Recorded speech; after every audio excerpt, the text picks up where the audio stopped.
Hey, hello. Welcome to episode number 93 of the People We Love podcast. I am Adam Choit. What's up? If you are new here, what I do is interview people from all walks of life, most often comedians and other artists about their lives and careers. The conversation is casual, but I also ask everyone to highlight someone they love, someone who they admire, who influenced them, or supported them. For more, check out peoplewelovepodcast.com. That's peoplewelovepodcast.com. And the Instagram handle is at peoplewelovepodcast.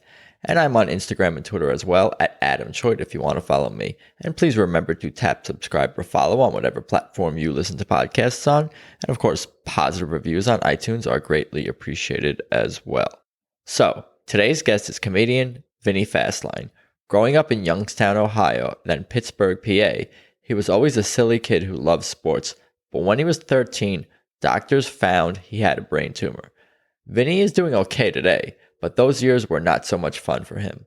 But it was during this recovery that he was nudged into taking a comedy class by his always supportive and encouraging mom.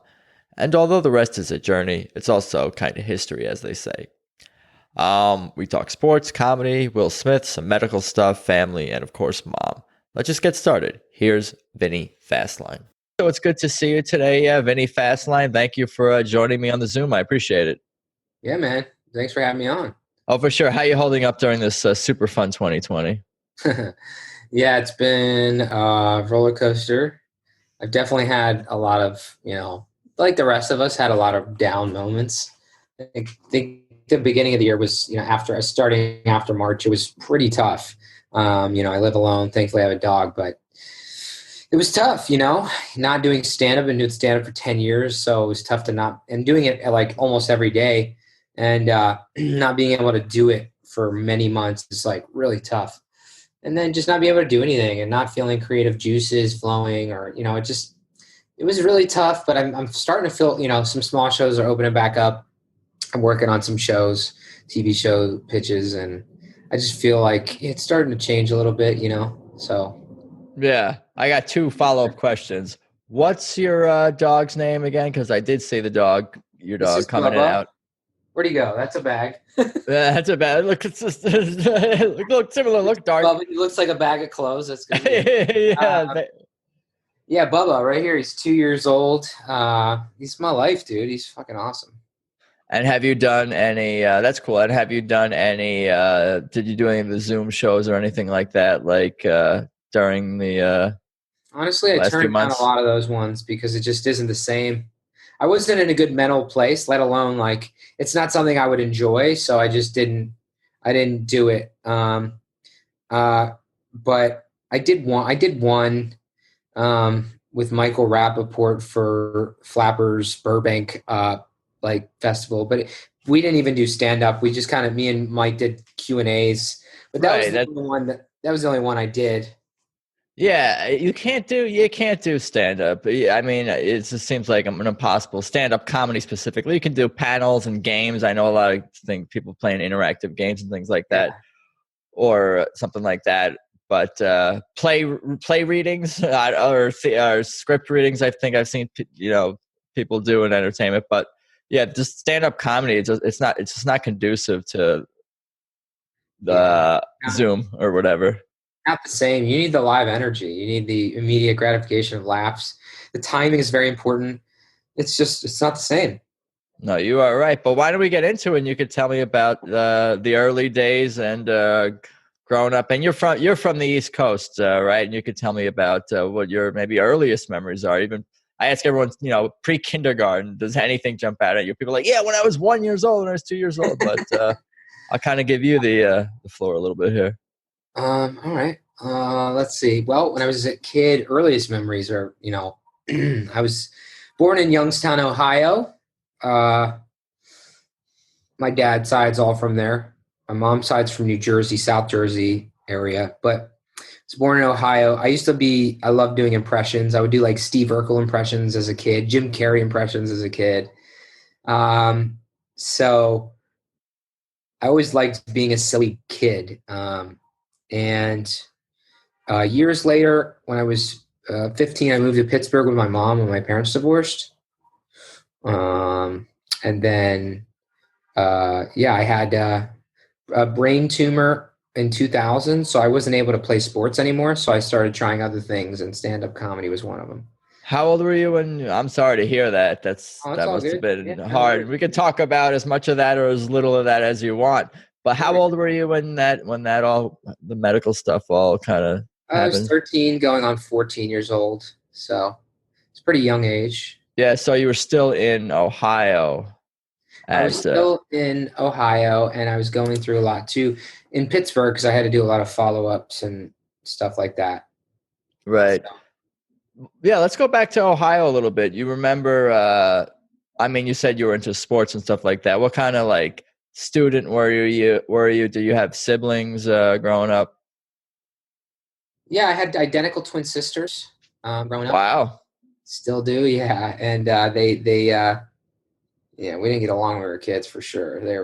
We used to hate each other. I think like most siblings do that, you You know. didn't get along with either of them? You had two Yeah, chances. I think we were kids, we hated each other. And I think it was like the brain surgery changed everything. Because then we just kind of were like, yeah, well, there's bigger things to worry about than fucking fighting over Lucky Charms marshmallows, you know? For sure. So, Is it so always two against one? Like I have a lot of dumb twin related questions that I'm sure you field and they do you have have fielded any, over. what are your siblings like? What do you got? I just have an older sister, just one. Oh, nice. How old are you? I'm 38. 38? Nice. Yeah, yeah. How old is she? She's older? She's a couple of years older.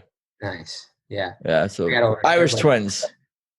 nice. Yeah, they're older than me too. Um, yeah, I mean, yeah, I love playing sports though. I like soccer, baseball, basketball, track. Boxing was cool too. I love that. When you were really young, when you were like 10, 11 years old, all that stuff. Yeah, yeah. I was in all the kind of sports. Not that I was physically fit for any of them. I'm like a little Italian boy. There's not much I could do, you know. But yeah, it's probably better I didn't end up taking a sports path. They all have fucked up bodies now, you know. Yeah, which sport were you best at even around the young age? I was really fast. Adolescence. I was good at soccer, and I was good at getting better at baseball, but I was pretty fast. So I was good at too, but I don't see myself doing anything like professionally. Boxing I was good at because I was fit for it and I really liked it. I started getting into it more later on, but I couldn't spar obviously. But yeah, I loved boxing. I thought it was cool. My family was always into it, and I'm just built for boxing. I grew up in a boxing town. I knew Kelly Pavlik, who was the middleweight champion. My family knew Boom Boom Mancini, same town. I have a skinny bottom half, upper body half is like bigger. So I was kind of like in long reach. My reach is extremely long. So I was always built for boxing, I think. Wow, interesting. I don't meet a lot of, I guess, comedians who come from a couple of people who do martial arts, of course, I guess, but boxing specifically. I know Youngstown, a lot of football players come out of there as well. I believe. I know Yeah. it's a big football, Ohio's a big football town. Yeah, big football state. Yeah. Maurice Claret got in all that trouble. He came out of Youngstown. Jim Tressel, who coached at Ohio State, was the YSU coach for a while. Yeah. Eddie, you remember Al Bundy from Ed O'Neill? Of course. Ed O'Neill from Al Bundy, Married with Children? Yeah, yeah. Al Bundy, He, of course. he went to high school with my dad, and he was actually a big football star. Like he was the best in high school. He ended up playing for the Pittsburgh Steelers his first year's practice squad or whatever. He was really good. He was an All-American football player. You're talking about Ed O'Neill? Uh-huh. That's why he plays that football character in Al Bundy. He carries the football because he scored him scoring 4 touchdowns in one game was a true story. I you know what? I have no idea how or why I don't know this. I assume this. Yeah, this Little is Giants, like all that shit. I'm gonna look it up. It makes sense. This is. I can't believe I haven't like been on this Wikipedia page or watched some dumb YouTube video that talks about this, or because I watched the majority of Married with Children. I've seen Little Giants. I've seen almost all of Modern Family or a good size portion of that too. Went to high school with my dad. He knows my family. I saw him. I ran into him. He's really nice. I ran into him like, I don't know, maybe 5 years ago. So he went to Ohio University and then on a scholarship. And then he transferred to YSU. And then he was drafted by the Steelers but cut in training camp. Yeah. So, Wow. so and 4 then after, touchdowns in a high school game. it might have even been college. Let me see. Yeah. It's got to be high Um, school. So it's got to be like the art imitating life. Yeah, I was going to ask, your parents must have been pretty supportive and encouraging with you playing sports and whatnot. How did they feel about your silliness yeah, as a they kid were. and interest in sports? Yeah, my mother was really supportive about anything I did. Thought I was the best at everything. Really? Yeah, she just was very supportive, which built my confidence up, making me feel like I was better than I was, which was a pro and a con in as an adult now, I could see But that. but yeah, I mean, both my parents were pretty. Yeah, my dad always liked that I played sports, and uh, Yeah, boxing, you you're know, saying. Connection. yeah, Connection to I mean, really boxing. didn't get into the boxing until I was like older. Um, I mean, obviously I couldn't, so they didn't really want that. But honestly, yeah, they were always very supportive. I was always pretty funny, and my mom was the one that pushed me into a comedy class when I was 16. There was like this comedy class on a college campus, and it was stand up comedy, and she thought I'd be good at it, and I wouldn't do it if it wasn't for her pushing me into that class. Wow, that's awesome. Um, yeah, so you were saying that, when you were 13, you were playing sports a lot, and then you had a brain tumor when you were discovered when you were, how old were you? You were 15, you said? I was 13, and then Oh, 13, that's right. 13 going on 14 in that time frame of like surgery and hospital and checkups and recovery, and yeah, pretty crazy time, man. I have all these jokes about it, Yeah, which I'm hilarious. starting to which I'm starting to tell now, dude. I'm loving it. It's so Really? fun. So it's so talking about this period of your life on stage is sort of a new thing in your stand-up? Well, I've tried it and it just never was funny. So I Yeah. think where I'm finding out what's funny about it. Like, because I'm talking about in 2020, it's been a hard year for everybody, and it was hard for me. But I think it wasn't harder than when I was 14 and I went through a brain tumor. 13, 14, I went through a brain tumor. Yeah, there you go. And and then I turn it where I'm like, it wasn't the brain tumor was hard, it was the puberty in the hospital that was the tough part. And Yeah, I remember, yeah. yeah, so I have like a stream of more stuff too, but just having puberty and like in a hospital is the worst.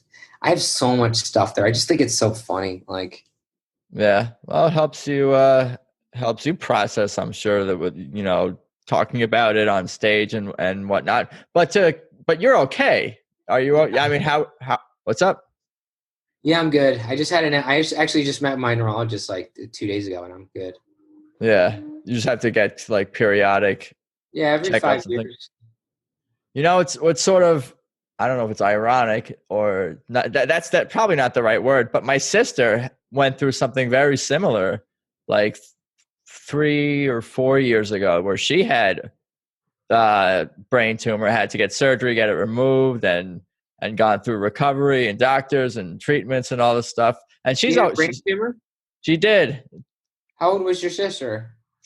She must have been 36 or something. This was recently. Oh wow. I interviewed her and she did talk about this on the podcast, this very podcast. So I'm sure she's okay with me talking about this. Yeah. Where was her brain tumor at? I mean, in her brain. No, I don't know. I forget the specifics. You remember what part of her head though? No, but I know she did. Like, I think she did get headaches over the years. How long was her recovery?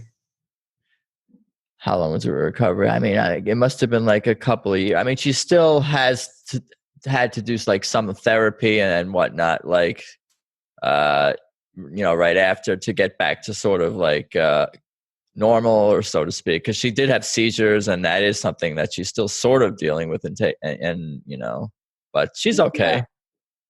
Yeah, she probably takes seizure medication too, or She might be. Yeah. Yeah.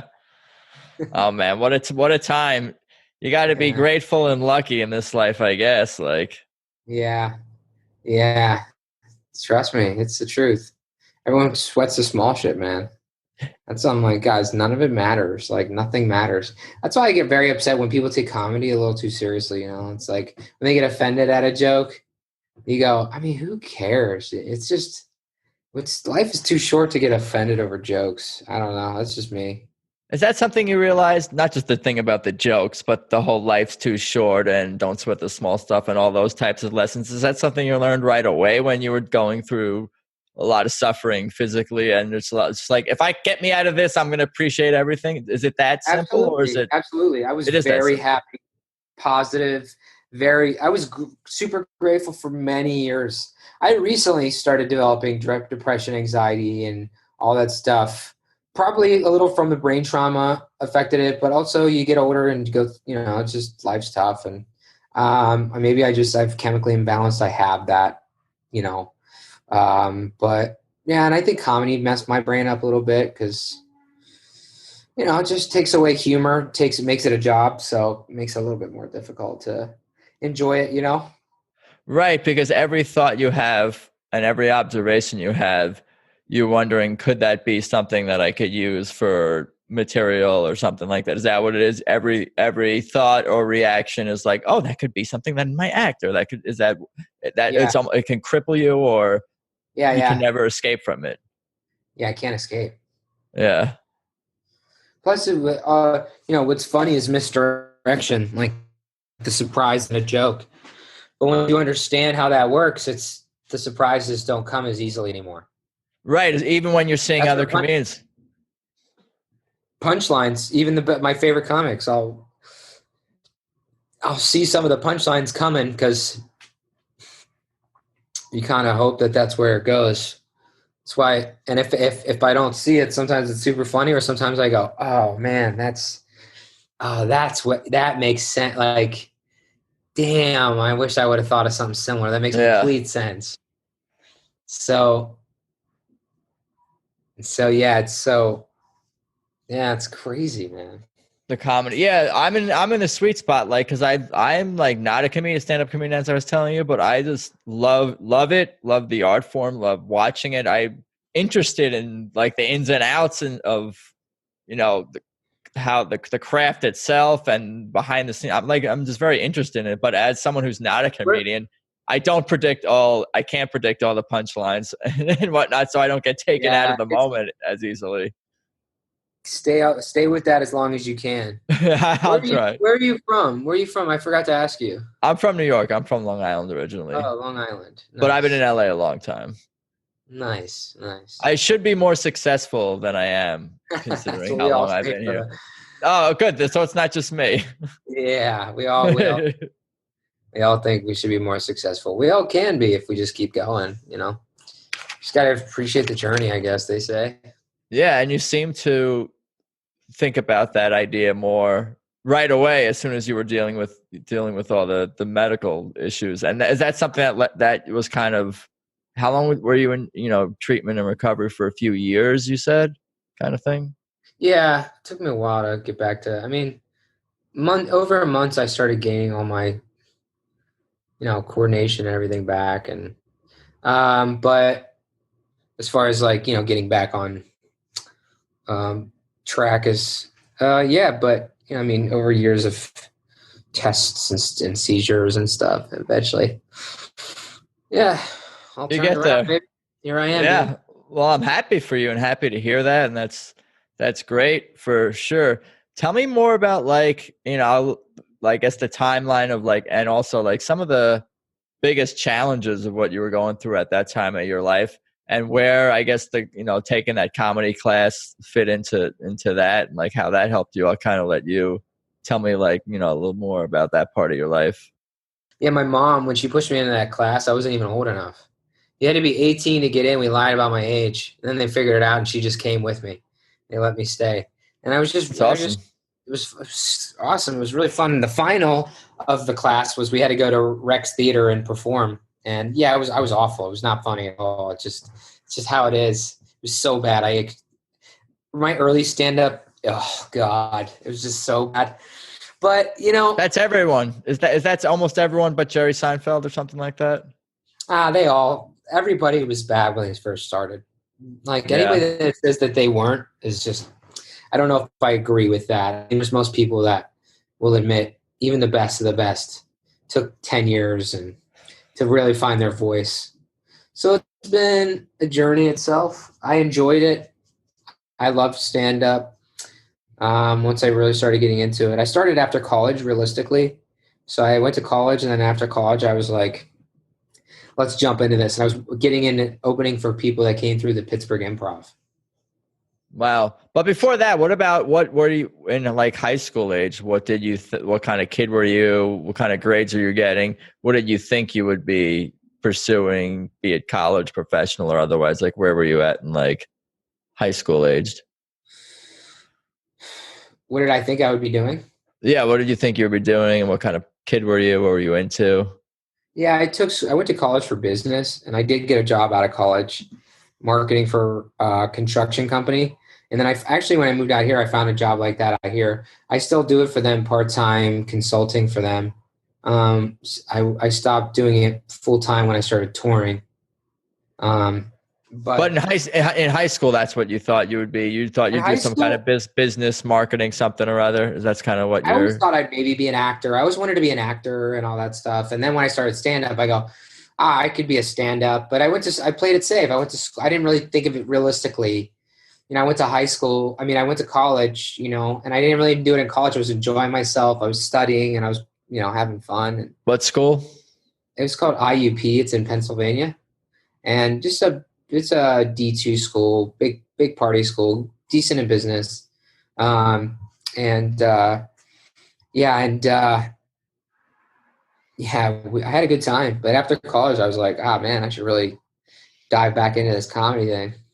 But you weren't really pursuing it in I didn't at really that pursue it time. until I was like 23.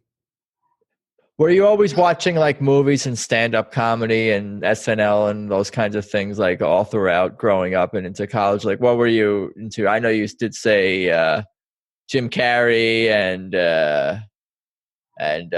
Will Smith and one other person you mentioned too as sort of. Dude, Will Smith, Jim Carrey, Adam Sandler, That's right.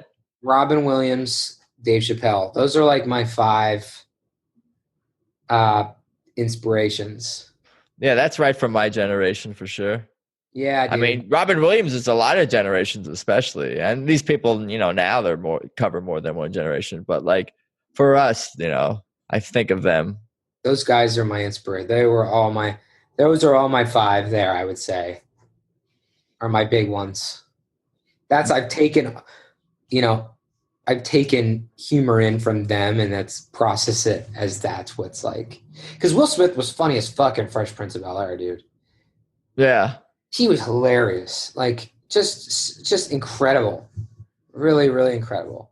and he was just being himself. Was he not just being himself? And that was his first acting experience, It I was think, him, as man. well. That was awesome. That was awesome. I loved him in that. Yeah, I've seen every episode of that show pretty much, Um, for sure. so good, so good. But I grew up watching a lot of the Jim Carrey, Adam Sandler, Robin Williams movies, and then in time, Chappelle's stand up. And I love his stand up now. I think he's one of the best of all time, hands down. Yeah, you always followed these people kind of just as you've gone through life. They've always been there. Were you watching a lot? I mean, you must have been watching a lot of stuff when you were recovering because like, Yeah, yeah, what else yeah. can you do? I guess it was like watch comedy and work on it yourself, I guess. I actually I didn't really get into comedy until after that class. I don't really know much about it. So I started watching a lot more of it in high school and college. I also liked Dane Cook in college. And, ironically, I ended up touring him with him years later for like 3 years. Wow. So that was pretty cool. That was a fun experience. For sure. I imagine we'll get there. So you said you graduated from college, you're kind of were doing some job in business, and at some point you had the thought, either late in college or afterwards, you're like, I want to get back into the stand-up thing again. So Yeah. what happened with that? I started getting in at the local Pittsburgh improv shows. Somebody would come through, and the booker ended up booking me on my first weekend. I did some guest spots, but my first weekend was Sebastian Maniscalco, who still to this day always asks about how my mother is, because we're just Italian, so we kind of have this like Italian rapport. So I got to work with him for my first weekend, and I got to taste what it was like to be a comic. Wow. Too early, honestly, but yeah, I got to taste. That's what I was gonna ask, like, because where were you at as far as like writing and working on new material? I was not good. I was bombing. I remember you were still not good. You weren't good. You weren't good when you were a kid in your teens, and you're not good now either. Yeah, dude, I'm still trying to figure that shit out. I don't know what comedy is. No, you're funny. I saw you. I wouldn't have asked you to be on this podcast if I didn't think you were funny. Oh man, thanks. Yeah, I don't know. I just it was not good. At that, or even at your early 20s, I guess you were still figuring things out. Trying to figure it out, but it was a good time, man. I had a good time learning, and still do. It was really cool to open for a bunch of guys that came through town. It just felt so surreal, because you would watch these famous people that you looked up to on television, and they would come to your city, and then you'd get paid to tell jokes in front of people with these people you idolize. Like, it was just... Yeah, okay, but how did you get from not being good to that point? Well, I was still not good at that point. I mean, it was okay. I could get people to laugh. Right.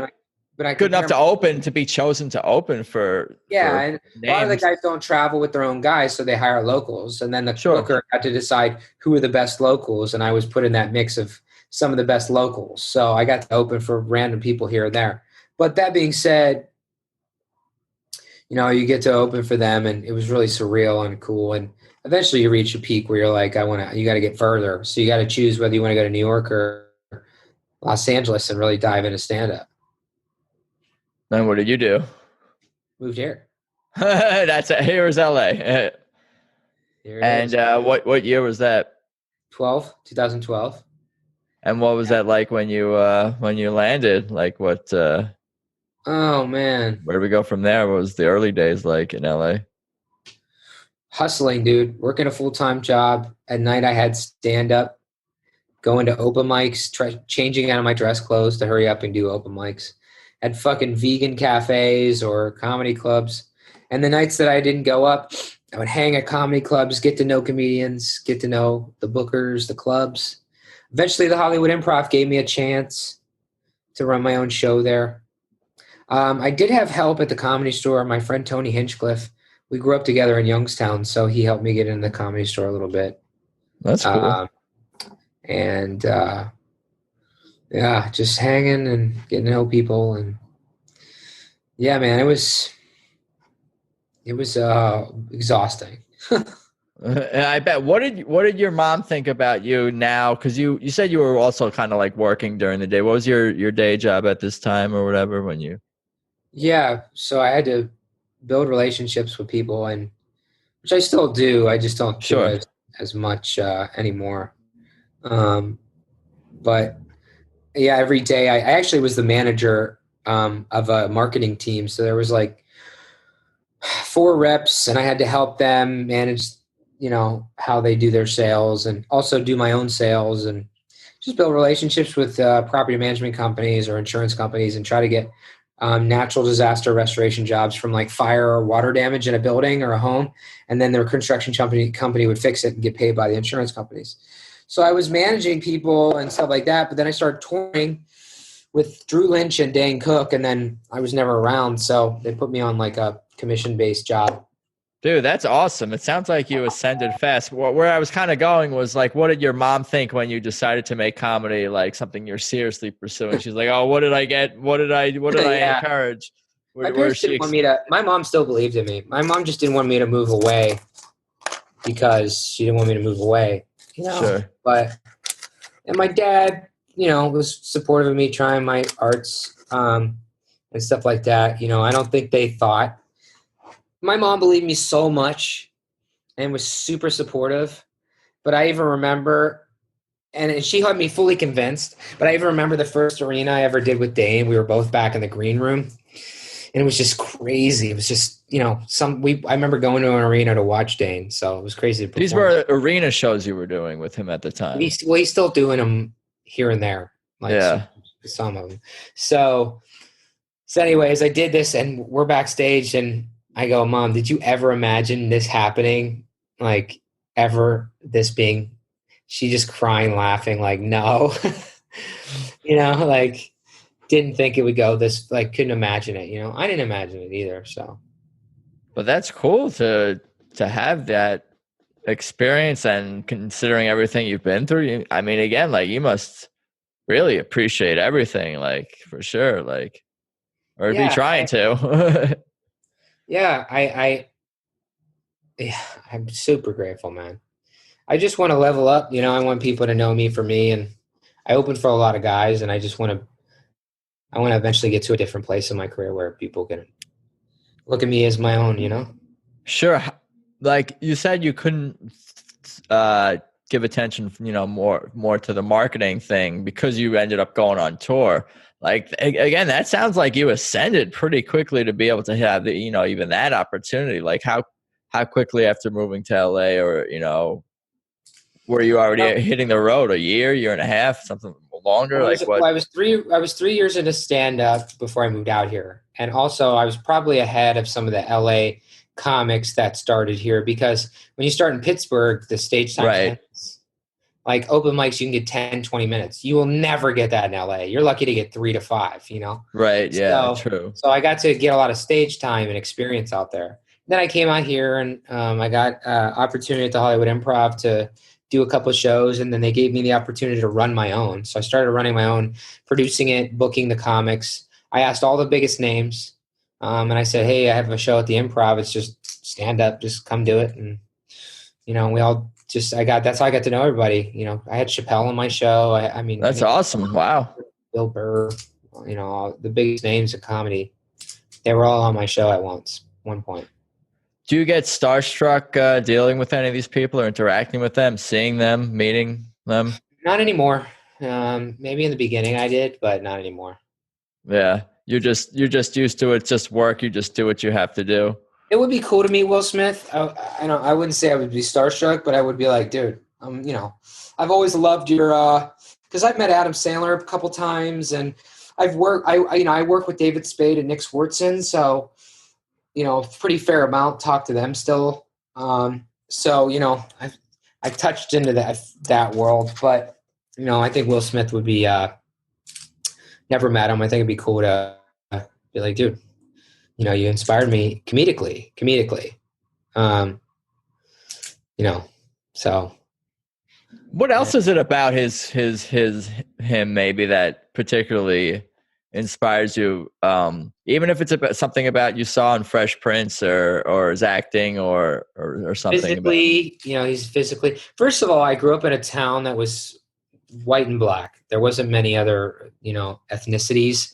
But I had a lot of black friends, and I like black culture. I think black comedians are really funny. They've always made me laugh. And Will Smith had his own delivery. Like, he had his own delivery where he was so physical, and I mean, Robin Williams was extremely physical. I guess all the guys except Adam Sandler were super physical that I liked. Dave Chappelle and Adam Sandler weren't completely physical people, as far as comedically. But I don't know. Will Smith also had this like likability to him, and he had a very, but he had a roasting mentality where he was just like a ball busting, likable guy that was right. That was very sensitive. Yeah. He was a very sensitive person as well. So, I don't know. He was well-rounded in comedy. It's just really crazy that his career didn't turn out to be as comedic. But, a lot of comedic people love drama too. So, eventually. Right.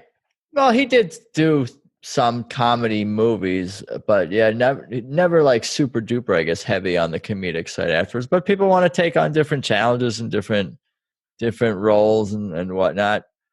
What are some of the biggest challenges that you face, besides, like you said, trying to level up and just get to that next level of your career? But what are some of the maybe specific challenges that you come across in comedy, either with the craft or the scene or what have you? Challenges. I guess obviously, mm, yeah, trying to build your own following is very difficult. Um, but also deciding like where I want to go with my voice too. Just trying to, writing new bits can be difficult. And then also, you know, how I want to be on stage. I've turned out to be a lot more natural on stage. I'm very comfortable up there, and I'm extremely organic. So it's not all about joke for me. I want to be I want to be influential in a way. Like I watch all the greatest comics, and they like Dave Chappelle and all those guys. You get to know them. You really get to know them, and they have a very strong opinion and feeling about something, but make it funny. So they have deep thoughts, and I want to kind of also be that kind of comic. That's cool. You feel like you get to know them. You feel like you know them, and maybe you are getting to know them. I feel like the comics on stage, but I guess the mastery is in like that sort of they make you feel like you're friends with the comic. Basically, is kind of like almost like Well, the you vibe. get to know inside of their brain. Like Larry the Cable Guy's a character. You're never gonna get to know him, you know. Um, and some guys that are punchline comics, they're just telling you jokes, punchlines. You're never gonna get Yeah, to know them. not on that, not on any significant level of what you're trying to go for. Yeah, well, I mean, all those greats, you really get to know them. Interesting. Yeah. Do you ever get notes from your mom or your dad, comments and feedback on your material? Have they seen you perform a lot? I mean, Yeah, they you always mentioned think that arena show. my mom always just thinks I'm super funny, and Dude, your mom's awesome. I want to talk to. I my want mom. to kind of. I'm gonna have your mom I call me. know, she's my only fan, dude. My mom is supportive and believes in me and all these kinds of things, but she never told me that I was the best, or never. I never got the vibe that she thought I was the best at really anything. Yeah, my mom's So, pretty awesome. but that's why I need your mom to inflate my ego every so often. That's Dude, on an trust as me. needed basis. But yeah, I you know. were telling me about her and your material and your parents' material. Nah, she's always supportive. She never really put me down about it. I think the notes that I got, maybe from her, not really, but maybe from a lot of comics, was slow down. Slow down. Dane used to tell me, slow down and be more real. Like, be more real on stage. Stop putting on an act, Stop Yeah. putting on a show. Like, I would come out there like some comics and like start dancing, being silly, Yeah. as soon as I get to the mic. Now I'm like, fuck all that, dude. I'm not a circus monkey. I'm a comedian. But who's to say all of that other stuff? It wasn't you being authentic, like. That's But true. It's true, but it was honestly a cover up. It was nerves. It wasn't real. right, It wasn't real. I mean, I could have fun a little bit at times, but me like pre-planning all of that made it inorganic. right. That makes sense. I follow that. What about goals, dreams, plans in the next few years? Obviously, we're going through in this world, it can change those things. But where do you see yourself? What are you thinking? And what are the plans, goals, dreams? Is it to go on tour more, to have your own? You kind of alluded to this a little bit, having more of your own, something that's more yourself, be it a special or something like that. But what are we thinking as far as the future? Well, I'd like to have a TV spot for stand up, get my stand up out there. And then I would like to have my own show. I want to be able to build my following to tour my own, headline on the road by myself. So building up my social media is ideal for me. Um, and I also have my own show. I'm trying to create a show right now with my buddy Ian Edwards. We're trying to pitch a show that I think is very funny. We could write, direct, or we could write, produce, and act in, which I would love to do. So that's the ideal situation. Yeah, you got toes in some different waters, irons in some different fires for sure. What about is stand up something you think you'll always be doing for the rest of your life? Will that always be a part of what you do? Yeah, absolutely. What is it most about stand up that, we've kind of touched on this throughout the interview, but what is it that makes you answer the question that way? You're like that, you're going to be doing it for as long as you can. Immediate gratification. I mean, I've really put too much effort and vulnerability into it over 10 years. So it's engraved in me, but I love the immediate gratification. I love making people laugh, like, and getting that response right away, man. Yeah, I feel like with other types of immediate gratification that there is in life, there can be sort of a downside to it. If you overindulge in some immediate gratifications in life, be it sexual, spending too much money on something, eating the wrong things and too much of the wrong, like all these sort of excesses. But I don't know, I'm just thinking about this right now in this moment, is that like with comedy, like, and the feeling that you get as a comedian making people laugh, or an audience member, gets enjoying a show, that doesn't seem like something you can really OD on. Like what's going to happen if you make too many people laugh, or you enjoy comedy too much? What is the downside to that? Yeah, and I don't know, man. I mean, other than the fact that, humor is now studied versus observed. I don't know if observed is the right word, but studied versus enjoyed. Like, absorbed or something. Yeah, absorbed is probably the right word. Um, yeah, I think it's great, man. I love making people laugh. It's fucking awesome. Yeah, it's good that some shows are starting to pop up. And like you were talking about with the Zoom earlier, it's like there's a reason that I've been to, a few shows over the last few months that have been, the socially distant outdoors type thing.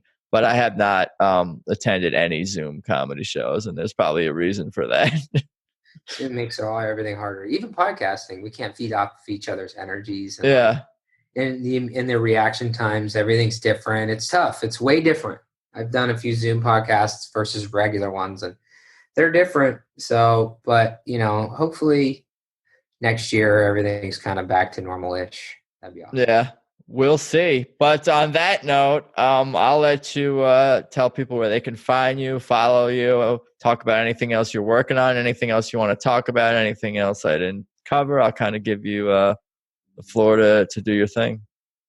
Yeah, I'm just on all the social media platforms. It's just my name, Vinny, Vinny, Fasline, Fasline, no T, so it's Vinny Fasline. I was going to ask if people must add the T. Add the T all the time. And I'm on Instagram, TikTok, Facebook, all that stuff. So I'm out there. Check me out. Cool. How's TikTok going with the young people out there? I'm like a borderline boomer at this point. I feel like I'm getting older faster. No, dude, that TikTok is every age. I mean, there's people that are on there that are 80. But those are novelties. You'd be surprised, man. There's a lot of them. It started out young and it got to be everybody. It's fun. So it's not cool anymore? It never was cool. It was never cool, but it was, you could create your own shit. Just another outlet. I started getting some traction. I got like 34,000 followers. Nice. I was getting some traction doing some goofy shit. So sometimes it's fun to put out silly videos and see how they do. Yeah, that's the, I don't want to say way of the future, but that's certainly the way right now to connect with people, I guess, is as a artist, comedian, is to put out video content. That's in some ways people can enjoy it on their own time rather than the Zoom thing where it's too many limitations. But again, I thank you for your time. I appreciate it. It's been a lot of fun. Good. Hope mom and dad are okay. Yeah. Things are good. Too. Hope your sister's all right. Oh, thank you. And I'll let you enjoy the rest of your afternoon. Hopefully see you again perform real soon. And I think we did it. I think we covered it. Thanks. We got what we need to. Appreciate you, man. Thanks again. Oh man, thanks, Vinny. So there you have it. My conversation with Vinny Fasline. That was a lot of fun. I for sure, again, thank him for his time. And I'm glad he's doing well these days. And perhaps almost as important, he has been able to work more improved brain tumor material into his act.